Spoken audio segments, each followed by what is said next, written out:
urusan ketenaga kerjaan, urusan pengadaan lahan. Saya ambil contoh, ada informasi yang menyebut tentang penghapusan UMP, upah minimum provinsi, UMK, upah minimum kota kabupaten, UMSP, upah minimum sektoral provinsi. Hal ini tidak benar. Ada kabar yang menyebutkan bahwa semua cuti sakit, cuti kawinan, cuti kitanan, cuti baptis, cuti kematian, cuti melahirkan, dihapuskan. Dan tidak ada kompensasinya. Saya tegaskan juga ini tidak.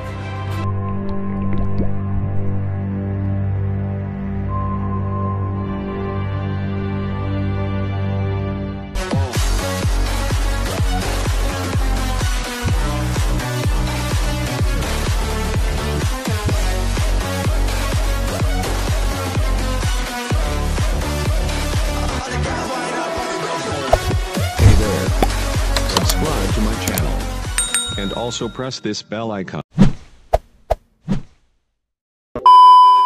Yo guys, what's up? Welcome back to my YouTube channel. Bersama gua di sini Bung Yor. Oke, apa kabar semuanya? Gua harap lu semua dalam keadaan baik-baik aja ya, tanpa kurang satu apapun, tetap dilindungi Tuhan yang Maha Kuasa. Amin. Oke, mungkin tadi lo ngeliat klip di mana presiden kita Bapak Joko Widodo sedang menjelaskan sesuatu yang saat ini mungkin sedang diperdebatkan di negara kita khususnya. Oke, berhubungan dengan itu juga, kalau lu mau menonton videonya secara lengkap, so lu boleh klik link yang ada di bawah di description ya. Nanti di situ lu bisa nonton video itu secara lengkap dan lu bisa mendapatkan informasi terbaru dari leader kita tentang kebijakan yang sudah diambil oleh pemerintahan kita untuk kedepannya. Oke, untuk itu juga gue mau bicara sedikit ya sebagai warga negara Indonesia yang mungkin nggak begitu baik, cuman mau mengungkapkan sesuatu aja.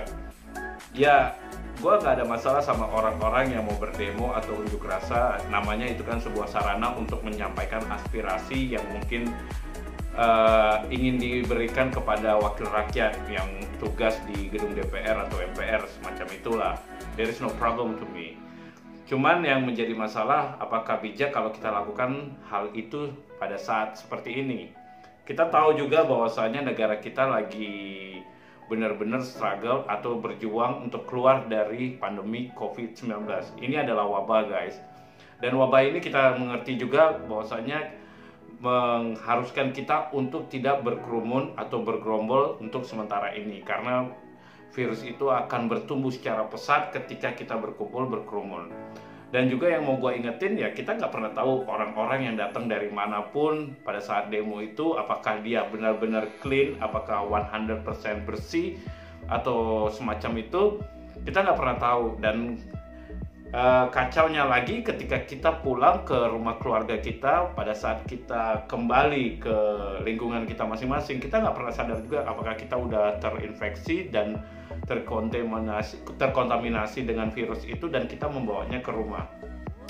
Dan benar aja kan apa yang terjadi ketika polisi mencoba mengamankan orang-orang yang disinyalir atau yang diperkirakan sebagai provokator, rupanya mereka terreaktif dan positif COVID-19 diantaranya ya, pada saat mereka dilakukan rapid test dan swab test. Itu kan berbahaya guys, dan itu juga menjadi dampak bukan ke orang-orang yang berdemo pada saat itu aja, tapi juga ke kita-kita juga, karena kan kita memberi keleluasaan atau ruang yang begitu besar untuk virus itu semakin berkembang. Dan juga yang kurang begitu sukanya ada oknum-oknum yang mencoba masuk dan memanfaatkan keadaan yang ada pada saat itu dan merugikan masyarakat dan halayak ramai gitu. Dan juga yang gue bingungin lagi, yang ikut serta juga orang-orang yang ibaratnya kurang berkompeten untuk melakukan hal-hal seperti itu. Oke, mengatasnamakan perjuangan untuk pekerja atau kaum buruh yang ada di Indonesia saat ini. Mungkin untuk memperjuangkan kesejahteraannya ya. Gue nggak pernah tahu apa yang menjadi undang-undang itu karena gue termasuk kategori orang yang agak malas. Tapi sedikit banyak ketika gue jadi tertarik dengan keadaan seperti ini dan mau find out apa sih yang sebenarnya terjadi. Ternyata ada regulasi atau peraturan baru untuk pekerjaan dan para pengusaha yang memberi pekerjaan. Oke, pada saat ini juga gue membaca sesuatu yang mungkin secara manusiawi gue bilang itu nggak enak. Namun pada saat gue melihat leader gue atau presiden gue memberikan statement, klarifikasi tentang yang sebenarnya terjadi, ya pola pikir gue terus berubah dong. Yaitu memang kita sebenarnya yang mau disampaikan di sini, ya kita harus find out dulu informasi apa yang sudah sampai di kita itu benar atau enggaknya, ya kita harus cek, ditelaah dulu. Jangan sampai informasi yang mentah kita dapat, habis itu kita mematangkan dengan pola dan pikiran kita sendiri dan kita bertindak bodoh dan melakukan sesuatu yang kurang begitu baik gitu loh. Dan juga kan yang paling disesali banget itu ketika orang-orang yang memanfaatkan keadaan ini merusak fasilitas umum yang sebenarnya itu dibuat dengan uang rakyat. Karena ada pajak juga kan pada saat kita kerja, itu kan untuk negara juga, dan negara menggunakan untuk membangun fasilitas yang dikembalikan juga untuk kegunaannya yang digunakan oleh rakyat. Ya seperti itu. Nah itu kan ketika itu dirusak itu kan mengecewakan sekali. Dari tadinya lu mungkin dikira positif dengan motivasi lu untuk memperjuangkan rakyat, namun sekarang rakyat mungkin sedikit banyak ada yang juga yang membenci lu, termasuk gua. Karena apa? Itu kan fasilitas dan harusnya kan itu fasilitas itu nggak perlu dihancurkan. Dan untuk memperbaiki atau memaintenance itu kan membutuhkan biaya yang sangat luar biasa banyak. Dan itu bukan ratusan ribu atau ratusan juta, itu berbicara miliar. Seperti yang sudah kita lihat dari berita-berita yang ada di TV guys. Dan para pelajar juga yang sebenarnya nggak begitu tahu dengan masalah yang ada, bagus kalian menghabiskan waktu di rumah saat ini. Dan ya mungkin sebagian dari kalian ada yang UTS atau apa, kenapa nggak menyiapkan diri atau memprepare diri untuk belajar di rumah secara online. Dan jangan mempermalukan keluarga kalian. Kalian juga harus tahu keluarga kalian mungkin khususnya orang tua saat ini kerja keras untuk masa depan kalian supaya bisa lebih cerah gitu loh. Dengan seperti ini kalian mengecewakan keluarga dan kalian mengecewakan sekolah kalian gitu loh. Jadi ya mohon bijak semuanya guys. Gua nggak mau menyudutkan siapapun di sini. Cuman sebagai rakyat Indonesia, gua kecewa banget dengan yang ada terjadi saat-saat ini.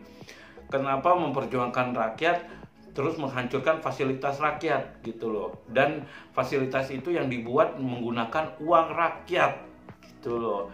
Ya itu aja sih guys. Makanya gue mau bilang ya kalau lu mau berdemo ya berdemolah secara mengikuti aturan yang ada. Koridor-koridornya ada, sudah disediakan. Karena tuh negara kan juga memberikan kemerdekaan supaya kita bisa melakukan apapun yang kita mau selama itu masih dalam koridor dan peraturan pemerintah yang ada. Jadi kita juga bisa dihargai dan kita bisa terlihat cerdas juga guys. Itu aja sih dari gue. Sorry, gue bukannya musuh bagaimana ya, cuman ya memang gue juga nggak begitu bener. Cuman kan dengan merusak fasilitas umum itu kayaknya kurang enak juga. Karena gue juga bekerja dan pekerjaan gue kan ada dipotong teks juga. Jadi gue masih termasuk orang yang membantu negara juga untuk membangun fasilitas yang ada di seluruh negara ini, khususnya di Indonesia ya. Itu aja sih guys. Ya tetap bijak dalam segala hal guys. Ingat suatu hal, apa yang lu tanam itu akan lu tuai. Apa yang lu kerjakan itu harus lu cek juga berdampak buruk apa baik ke orang-orang lain juga atau diri lu sendiri. So itu aja guys dari gua hari ini. Ya gua nggak berusaha untuk menyudutkan seseorang atau kelompok, tapi satu hal yang ingin gua bilang, gua juga warga negara Indonesia, gua berhak untuk berbicara sesuatu. Dan bagi kita semuanya tetap semangat selalu. Walaupun kondisi sekarang kurang begitu baik, tetap melakukan segala sesuatu dengan bijak, memakai equipment yang sudah dicanangkan pemerintah selama lu mau keluar masuk dari rumah, dan tetap semangat, tetap selalu yakin, dan think positive more important right now. Okay guys, have a good night and bye bye.